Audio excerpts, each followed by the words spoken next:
Tom, how's your pre-season been and how ready are you for this weekend and round one?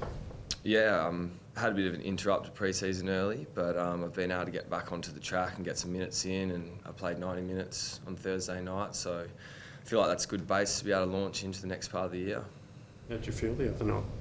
Yeah, pretty good. It was still had a bit of training run about it from a team perspective, but the legs felt fresh, and there's bits of my game that obviously need work as it's quite consistent with this time of the year, but it's nothing you can't work on. Have you done much to get? We had some foot and leg issues over the last couple of years. You done anything to change it up, or whether it's training or loads, etc., to try and mean you're out on the ground more than not?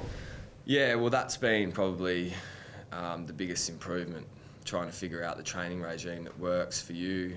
If it's swimming, how many minutes on ground per week, what your week looks like in short turnarounds and long turnarounds. So that's probably the scope where I've had the most improvement, and I'm finding that that's really helping me. So what are you doing differently this year to what you would have done in previous years? My boots are probably the first thing. I wear different boots. I've got to wear the career savers now, which makes me look like a bit of an ox, but that just comes with it. And a bit more swimming, a bit more off-legs conditioning, and then obviously because the time on the track's shortened, making sure that I'm really training the right things specifically from week to week in that period of time. Is the career savers a colloquial term that the players use for the boots? Yeah.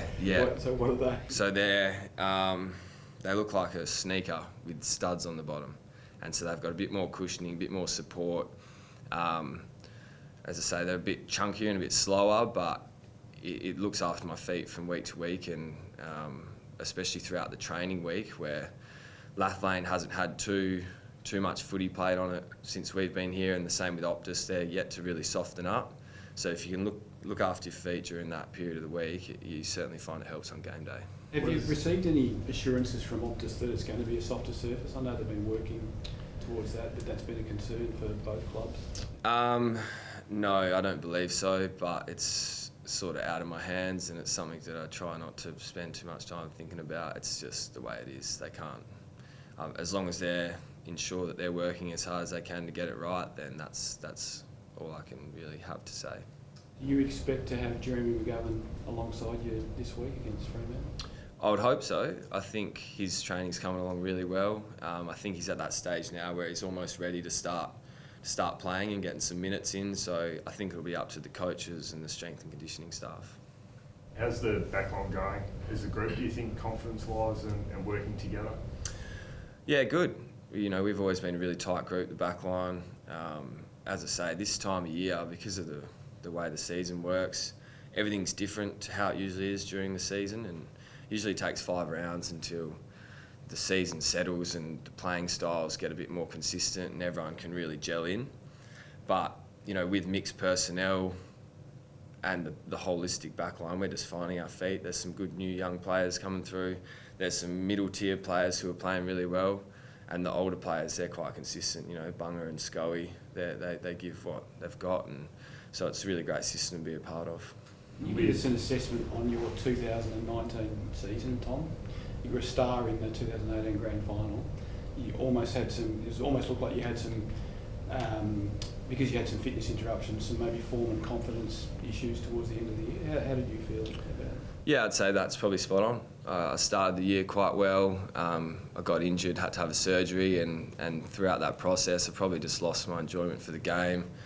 The pressure of the expectation of performing to a premiership level, of winning another flag, of wanting to be a good player, probably let that consume me a bit too much, and didn't just play carefree footy and had fun out there. And I find once that starts to snowballs, you lose control a bit. And my routine was probably propped up by the fact that I was playing pretty good footy until the last couple of games of the year. And once, as you say, your confidence goes, and combine that with not really feeling passionate about playing footy, your performance goes too. Have you got that back now? So, bro? Have you got that back now? Yeah, for sure. No, I think, it was a long off season for me. I was trying to figure out how to do it, and I think I arrived on having a better off-field balance, pursuing creative interests off-field, pursuing professional interests off field to make, to create an identity for yourself that's not so attached to the footy club and how your on-field performance is going. So I really have been working hard at that, and I'm enjoying my footy again. I'm enjoying being around the boys. I'm enjoying having a leadership role. I'm enjoying just being at the footy club, which is great. What did you find off field to sort of reinvigorate yourself? Oh, there's lots of different factors that come onto that. Family support. It's a seriously long process of trying to eliminate things and try things that, from a professional perspective, but really it's about finding things that you're passionate about, that you can give your time to create an identity for yourself that doesn't depend on how many kicks and how many handballs you get on the field. Tell us sort of anything you've become passionate about? Oh, look, my university's gone from a science degree to an arts degree. I'm doing a bit of work experience. I'm doing a bit of radio. I love me gardening.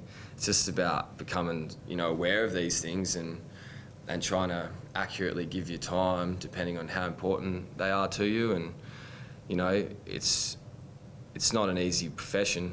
And so to just, try and let go and just, don't worry about it, it doesn't really work like that. So you've sort of got to distract yourself, and that's something in itself that takes a year or two to learn as an adult. How does that flow on, I guess, to your motivation as a footballer and your, I guess, drive to be successful this year, both individually and then as a team? I think you just become a bit more comfortable with yourself as a person, and it's not as reactive to things that might be having at the football club form on an individual level and a team level. And so the more consistent you can stay as a person, just individually and as a collective in the team, the more smoothly a season runs, and as I say, the less reactive you are to your on-field performances each week. Well, you mentioned the expectations after 18.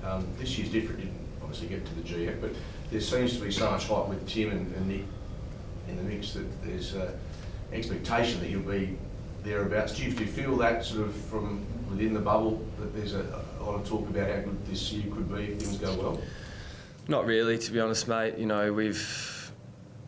We've been a pretty good club for a while now, and WA is a two-team state, and there's a lot of expectations that come with playing for West Coast. And I think Tim Kelly and Nick Nat being back doesn't really make it too much different.